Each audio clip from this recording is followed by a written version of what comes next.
Plus two students, आज हम next chapter करेंगे आपके सामने कंज्यूमर प्रोटेक्शन एक्ट 1986। ग्राहकों की सुरक्षा के लिए बनाया गया कुछ जो हमारे मैन्युफैक्चरर, जो हमारे मिडलमैन, जो हमारे एजेंट डिफरेंट टाइप से कंज्यूमर का शोषण करते हैं, उस शोषण को रोकने के लिए एक एक्ट बनाया गया जिसे हम कंज्यूमर प्रोटेक्शन एक्ट कहते हैं। इस एक्ट के तहत अगर किसी भी कंज्यूमर के साथ कोई भी गलत व्यवहार होता है और वो कंज्यूमर कोर्ट में चला जाता है और केस कर देता है, तो उसके कोई भी पैसा खर्च किए बिना उसका सारा राइट, उसकी सारी पेनल्टी, उसको रिटर्न्स ऑफ गुड्स, उसके बदले में पैसे वापस मिलते हैं। परंतु इसके लिए भी शर्त है, वो शर्त है कि इसके लिए हमारा कंज्यूमर पूरी तरह से अवेयर होना चाहिए। कंज्यूमर प्रोटेक्शन एक्ट तभी उसकी सहायता कर पाएगा यदि उसके पास पूरी तरह से सप्लायर के द्वारा दिए गए बिल हैं। अगर उसके पास बिल नहीं है, वैसे उसकी विश्वास पर उसने माल को खरीद लिया है और किसी भी प्रकार की उसने अवेयरनेस नहीं दिखाई है, तो इस केस में कंज्यूमर प्रोटेक्शन एक्ट उसकी कोई सहायता नहीं कर पाएगा। अदरवाइज हमारे कंज्यूमर प्रोटेक्शन कोर्ट बने हुए हैं डिस्ट्रिक्ट लेवल पर, स्टेट लेवल पर, नेशनल लेवल पर। वहाँ पर कंज्यूमर की हर तरह से सुनवाई होती है और उनको उनके अधिकारों का पूरा यूज़ करने का मौका दिया जाता है और उनको उनका अधिकार दिलवाया जाता है। अब हम देखते हैं कंज्यूमर प्रोटेक्शन एक्ट हमारी किस तरह से सहायता करता है।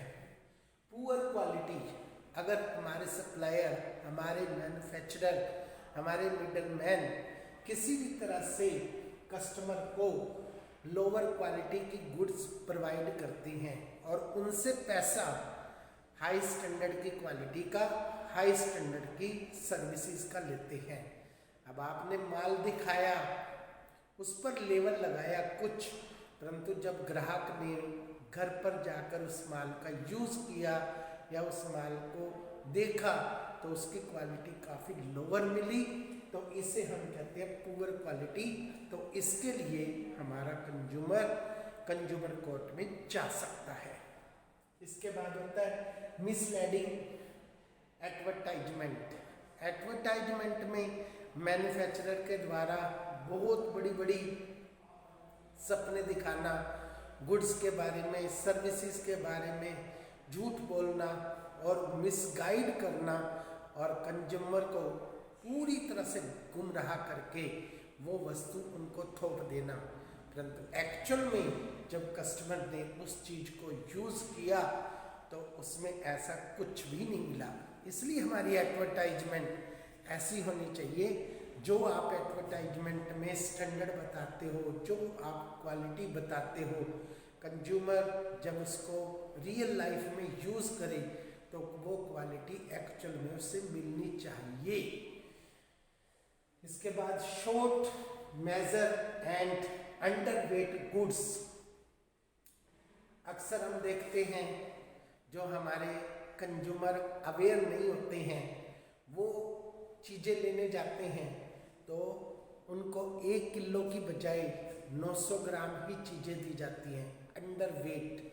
आप सिलेंडर को अगर नहीं तुलवाते हैं तो सिलेंडर का जो एक्चुअल में वेट होना चाहिए उसमें से गैस निकालकर उसके वेट में क्या कर देते हैं, कमी, और वो गैस निकाल के दूसरे सिलेंडर भर देते हैं।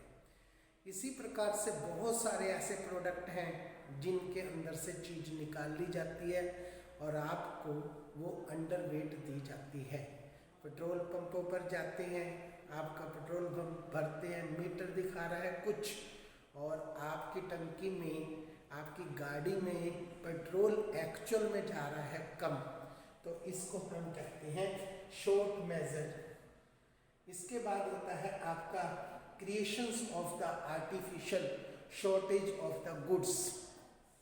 अब कई बार हमारे देश में वस्तुओं की कमी नहीं होती है, परंतु हमारे जो रिटेलर्स होते हैं, हमारे होलसेलर होते हैं, हमारे मैन्युफैक्चरर्स होते हैं, उनकी जमाखोरी कर देते हैं, और जमाखोरी करने पर माल की एक कृत्रिम कमी को मार्केट में पैदा कर देते हैं, जिसके कारण सप्लाई शॉर्टेज हो जाती है और उसकी डिमांड क्या हो जाती है, बढ़ जाती है, और एकदम प्राइस आसमान पर चढ़ा देते हैं, जिसके कारण काफ़ी कीमत कस्टमर को चुकानी पड़ती है। अगर आपको इस तरह से पता चल जाता है और उनके गोदामों में माल पड़ा है, मार्केट में इन्होंने नहीं सप्लाई कर रहे हैं, तो आप सरकार को या कंज्यूमर कोर्ट में जाकर शिकायत कर सकते हैं। तो आपकी शिकायत पर तुरंत उनके ऊपर कार्रवाई होगी। तो इस प्रकार के जो भी हमारे कंज्यूमर के साथ दुर्व्यवहार किए जाते हैं मिडलमैन के द्वारा, चाहे वो होलसेलर हो, चाहे वो रिटेलर हो, चाहे वो एजेंट हो, चाहे वो मैन्युफैक्चरर हो, तो आप इसके लिए तुरंत कंज्यूमर कोर्ट में जाए, तो इसके लिए आपकी पूरी सुनवाई होगी। ये एक्ट आपके लिए भी बहुत इम्पोर्टेंट है, और आप कॉमर्स के स्टूडेंट हैं, आप इस एक्ट को अच्छी तरह से पढ़ के दूसरे लोगों को भी अवेयर कर सकते हैं जिन्हें अपने अधिकारों का ज्ञान नहीं है। ये भी हमारी कॉमर्स के स्टूडेंट की सबसे बड़ी ड्यूटी बनती है कि जो चीज़ हमें आती है और दूसरे लोगों को नहीं पता है, तो हमें उनको पूरी तरह से समझाना चाहिए कि ये चीज़ तुम्हें खरीदते समय इन बातों का ध्यान रखना है, ऐसे बिल लेनी है, ऐसे आपने उसकी एक्सपायरी डेट देखनी है, ऐसे आपने प्राइस के साथ कंपैरिजन करना है। अगर फिर आपके साथ किसी भी प्रकार की दिक्कत होती है तो आप उसे सोल्व करवाइए with the help of consumer court. That's all.